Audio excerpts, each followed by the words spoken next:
మా వీడియోస్ మీకు నచ్చినట్లయితే లైక్ చేయండి, షేర్ చేయండి, సబ్స్క్రైబ్ చేయండి. అందరికంటే ముందు మా వీడియోస్ మీకు చూడాలనుకుంటే కింద ఉన్న బెల్ ఐకాన్ని ట్యాప్ చేయండి.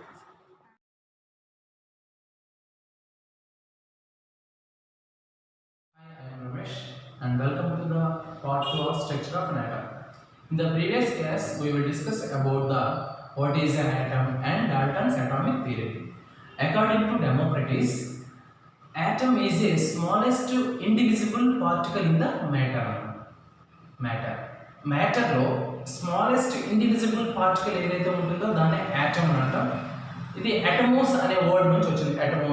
అటమోస్ means it cannot cut into small particles. According to Dalton's atomic theory, atom is a smallest indivisible particle in the matter.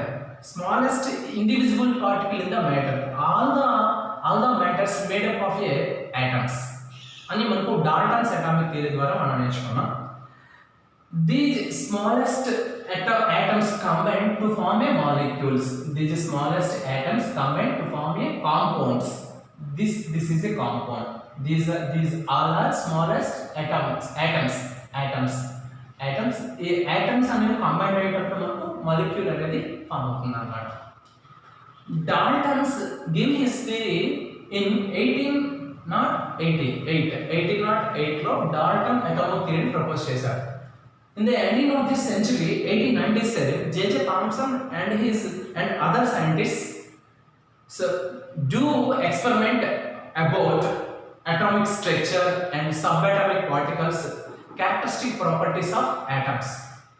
So అలా వాళ్ళు ఎక్స్పెరిమెంట్స్ చేసేటప్పుడు 1897 లో J.J. Thomson cathode ray experiment ని చేశారన్నమాట. ఈ క్యాథోడ్ రే ఎక్స్పెరిమెంట్ లో electric discharge tube ని use చేశారు. ఏంటి ఎలక్ట్రిక్ డిశ్చార్జ్ ట్యూబ్ అంటే ఏంటి? Electric discharge tube like tube light in our house అన్నమాట. ఇలా ట్యూబ్లైట్ లానే ఉంటుంది ఎలక్ట్రిక్ డిశ్చార్జ్ ట్యూబ్. ఇలా ఈ ట్యూబ్లైట్ తీసుకుంటే one end of the tube light, ఈ వన్ ఎండ్ లో ఏంటంటే ఒక ఎలక్ట్రోడ్, సెకండ్ ఎండ్ లో ఒక ఎలక్ట్రోడ్ ఉంటుంది. దీన్ని మనం ఎలక్ట్రిక్ సోర్స్ కనెక్ట్ చేసేటప్పుడు లైట్ అనేది వన్ ఎండ్ నుంచి సెకండ్ ఎండ్ కి ఎలక్ట్రిక్ కరెంట్ అనేది పాస్ అయ్యి ఇల్యూమినేట్ అవ్వడం వల్ల మనం లైట్ ని అబ్జర్వ్ చేస్తుంది ఈజీగా. దీన్ని మనం ఇది ట్యూబ్లైట్ స్ట్రక్చర్ అన్నమాట. దీని అంతటితో కూడా ఫ్లోరోసెంట్ లేయర్స్ అని ఉంటాయి. అలా ఉండడం వల్ల మనం విజిబుల్ గా ఉంటుంది అన్నమాట. సో ఇప్పుడు ఎలక్ట్రిక్ డిశ్చార్జ్ ట్యూబ్ అన్నమాట. ఇది ఎలక్ట్రిక్ డిశ్చార్జ్ ట్యూబ్. ఈ ఎలక్ట్రిక్ డిశ్చార్జ్ ట్యూబ్ లో వన్ ఎండ్ లో ఒక మెటాలిక్ ప్లేట్, ఇంకొక ఎండ్ లో ఇంకొక మెటాలిక్ ప్లేట్ ఉంటుంది. ఈ టూ మెటాలిక్ ఎలక్ట్రిక్ ప్లేట్స్ ని ఎలక్ట్రిక్ సోర్స్ కి కనెక్ట్ చేస్తారు అన్నమాట. ఇందులో ఈ మెటాలిక్ ప్లేట్ ని మనం క్యాథోడ్ అంటున్నాం. ఎందుకు క్యాథోడ్ అంటున్నాం అంటే ఈ మెటాలిక్ ప్లేట్ ని దేనికి కనెక్ట్ చేస్తున్నారంటే నెగిటివ్ టెర్మినల్ కి కనెక్ట్ చేస్తున్నాం అన్నమాట. ఎలక్ట్రిక్ సోర్స్ లో నెగిటివ్ టెర్మినల్ కనెక్ట్ చేస్తున్నాం కాబట్టి దీన్ని క్యాథోడ్ అని. సెకండ్ అనేది పాజిటివ్ టెర్మినల్ కనెక్ట్ చేస్తారు కాబట్టి దాన్ని ఏమంటారంటే యానోడ్ అని అంటాం. ఈ ఎలక్ట్రిక్ డిశ్చార్జ్ ట్యూబ్ కి ఓపెన్ అనేది ఉంటుంది అన్నమాట. ఈ ఓపెన్ వాక్యూమ్ పంప్ అని అంటాం. సో ఎందుకు దీని యూజ్ ఏంటంటే ఈ డిశ్చార్జ్ ట్యూబ్ లో ప్రెషర్ అనేది ఇంక్రీజ్ అయింది అనుకోండి, మనకు కావాల్సిన ప్రెషర్ మనకు కావాలి. అలాంటప్పుడు ఇందులో ఉండే గ్యాస్ ని రిమూవ్ చేయడానికి ఈ వాక్యూమ్ ఈ ఓపెన్ ని మనం యూజ్ చేస్తాం అన్నమాట.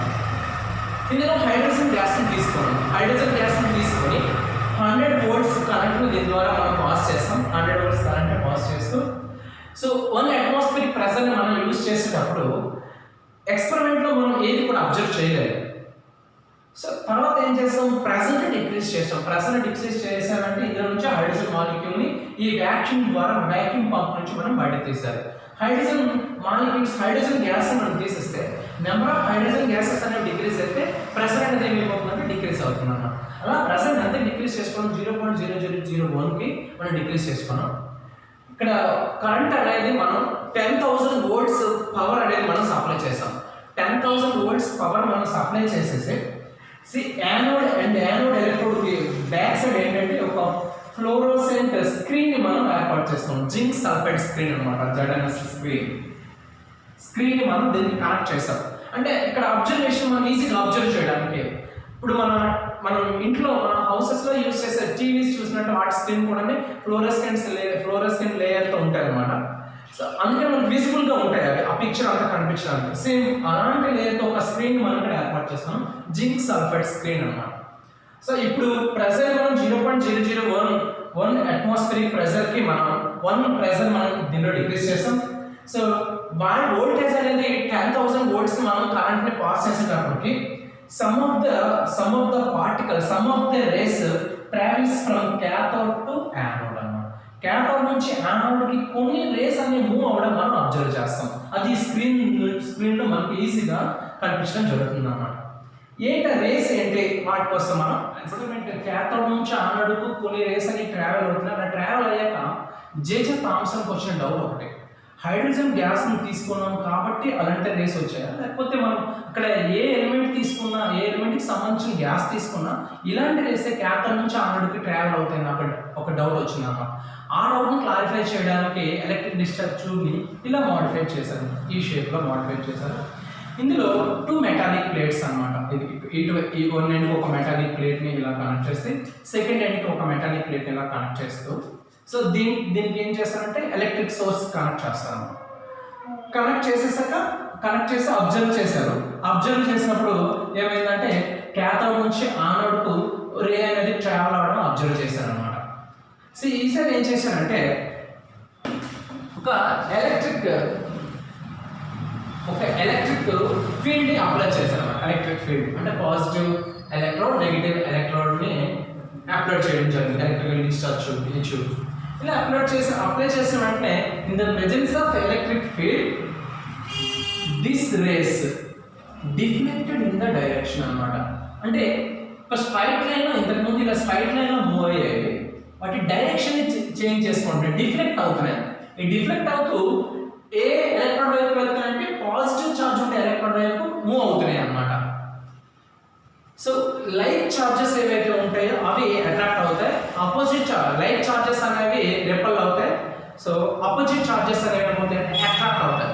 ఇక్కడ అపోజిట్ ఛార్జ్ అంటే పాజిటివ్ ఛార్జ్ ఉంటే ఎలక్ట్రోడ్ వైపు మూవ్ అవుతుంది, దాన్ని అట్రాక్ట్ చేస్తుంది. అంటే ఇక్కడ క్యాథోడ్ నుంచి ఏవైతే రేస్ అనేవి మూవ్ అవుతున్నాయో ఆ రేస్ మనం క్యాథోడ్ రేస్ అంటాం. ఈ క్యాథోడ్ రేస్ పై ఉండే ఛార్జ్ మనం ఏ ఛార్జ్ ఉందని చెప్పొచ్చు అంటే నెగిటివ్ ఛార్జ్ ఉంది. ఎందుకు పాజిటివ్ ఎలక్ట్రాన్ వైపు మూవ్ అవుతున్నాయి. In presence of electric field cathode rays changes its direction. వాటి డైరెక్షన్ అవి చేంజ్ చేసుకుంటున్నాయి. ఎటువంటి మూవ్ అవుతున్నాయి అంటే పాజిటివ్ ఎలక్ట్రాన్ వైపు మూవ్ అవుతున్నాయి. పాజిటివ్ ఎలక్ట్రాన్ ని అట్రాక్ట్ చేస్తున్నాయంటే వీటిపై ఉండే ఛార్జ్ ఏంటంటే నెగటివ్ ఛార్జ్ ఉందన్నమాట. అంటే క్యాథోడ్ రేస్ పై ఉండే ఛార్జ్ ఏంటంటే నెగటివ్ ఛార్జ్. ఈ నెగటివ్ ఛార్జ్ ఉండే వీటిని ఏమంటారంటే వీటిని ఎలక్ట్రాన్స్ అని నేమ్ ఇచ్చారన్నమాట. In presence of magnetic field తీసుకునేటప్పుడు వీటి బిహేవియర్ ఎలా ఉంటుందో చూద్దాం. ఇది మ్యాగ్నెటిక్ ఫీల్డ్, ఇది డిశ్చార్జ్ ట్యూబ్ అనుకున్నాం. ఇలా మ్యాగ్నెటిక్ ఫీల్డ్ మనం అప్లై చేస్తాం. ఇలా మ్యాగ్నెటిక్ ఫీల్డ్ మనం అప్లై చేసిన వెంటనే ఏమవుతుందంటే వీటి డైరెక్షన్ అనేది మరలా డిఫ్లెక్ట్ అవుతున్నాయి, వీటి డైరెక్షన్ చేంజ్ అవుతుంది. In presence of magnetic field మనం మ్యాగ్నెటిక్ ఫీల్డ్ అప్లై చేసేటప్పుడు కూడా వీటి డైరెక్షన్ చేంజ్ అవుతుంది అనమాట. మ్యాగ్నెటిక్ ఫీల్డ్ అప్లై చేసేటప్పుడు ఎలక్ట్రిక్ ఫీల్డ్ అప్లై చేసేటప్పుడు ఏ డైరెక్షన్ లో ఉన్నాయో ఆ డైరెక్షన్ అపోజిట్ డైరెక్షన్ లో ఇవి మూవ్ అయినట్లయితే వాటిలో ఉండే ఛార్జ్ ఏంటంటే నెగిటివ్ ఛార్జ్ ఉంటుంది అని చెప్పొచ్చు. నెగిటివ్ ఛార్జ్ ఉంటుంది కాబట్టి వీటిని ఏమంటారంటే మనం ఎలక్ట్రాన్స్ అని అంటాం అనమాట. నెగిటివ్ ఛార్జ్డ్ పార్టికల్స్ మనం ఎలక్ట్రాన్స్ అని అంటాం అన్నమాట. క్యాథోడ్ రే ట్యూబ్ లో సో క్యాథోడ్ రేస్ అనేవి ఎటువైపు నుంచి ఎటువైపు మూవ్ అవుతున్నాయి. Cathode race moving from cathode to anode నుంచి యానోడ్ కి మూవ్ అవుతున్నాయి. In presence of electric and magnetic fields వీటి బిహేవియర్ ఎలా ఉంటుందంటే నెగిటివ్ ఛార్జ్ పార్టికల్స్ బిహేవియర్ ఉంటుంది అనమాట. కాబట్టి వీటిపైన ఏ ఛార్జ్ ఉందని చెప్పొచ్చు అంటే మనం నెగిటివ్ ఛార్జ్ ఉంటుంది కాబట్టి వీటిని ఏమంటామంటే మనం ఎలక్ట్రాన్స్ అని అంటాం. నెగిటివ్ ఛార్జ్ ఉంటే ఆ సబ్ అటామిక్ పార్టికల్స్ ని మనం ఎలక్ట్రాన్స్ అని అంటాము. అయితే మరి ఒక ఆటమ్ లో సో నెగిటివ్ ఛార్జ్ అనేది ఉంటుంది. జనరల్ గా ఆటమ్ అనేది న్యూట్రల్ గా ఉంటుంది. ఆటమ్ లో నెగిటివ్ ఛార్జ్ ఉంటుందని మనం చెప్తున్నాం. మరి ఆటమ్ పైన నెగిటివ్ ఛార్జ్ ఉంటే ఆటమ్ న్యూట్రల్ గా ఎలా ఉంటుంది, అసలు నెగిటివ్ ఛార్జ్ ఎలా ఉంటుంది, దీనికోసం జేజే థామ్సన్ ఒక అటామిక్ మోడల్ ని ప్రపోజ్ చేశారు అనమాట. ఈ అటామిక్ జేజే థామ్సన్ ఏం చేశారంటే వాటర్ మెలన్ తో కంపేర్ చేసి చెప్పారు ఆటమ్ ని. ఇది వాటర్ మెలన్ తీసుకుంటే వాటర్ మెలన్ మనం కట్ చేస్తాం అనుకోండి, కట్ చేస్తే దాంట్లో ఉండే సీడ్స్ అన్నమాట. సీడ్స్ ఎలా అయితే ఎంబెడెడ్ అయ్యి ఉంటాయో సో అలా ఈ నెగిటివ్ ఛార్జ్ అనేది ఎంబెడెడ్ అయ్యి ఉంటుంది అనమాట. ఇలా లైక్ దిస్. అందులో ఉంటే పాజిటివ్ చార్జ్, ఇంకేదైనా చార్జ్ ఏదైనా ఉంటే ఆ చార్జ్ అంతా ఈక్వల్గా డిస్ట్రిబ్యూట్ అయ్యి ఉంటుంది అనమాట. మొత్తంగా వాటర్ మెలన్ అంతా ఆ పింక్ కలర్ లో ఉంటుంది. ఆ పింక్ కలర్ అంతా ఒక చార్జ్ గాను, అందులో సీడ్స్ ఏవైతే ఉంటాయో ఆ సీడ్స్ అంతా కూడా నెగిటివ్ చార్జ్ పార్టికల్స్ అంటే ఎలక్ట్రోడ్స్ అన్నమాట. అలా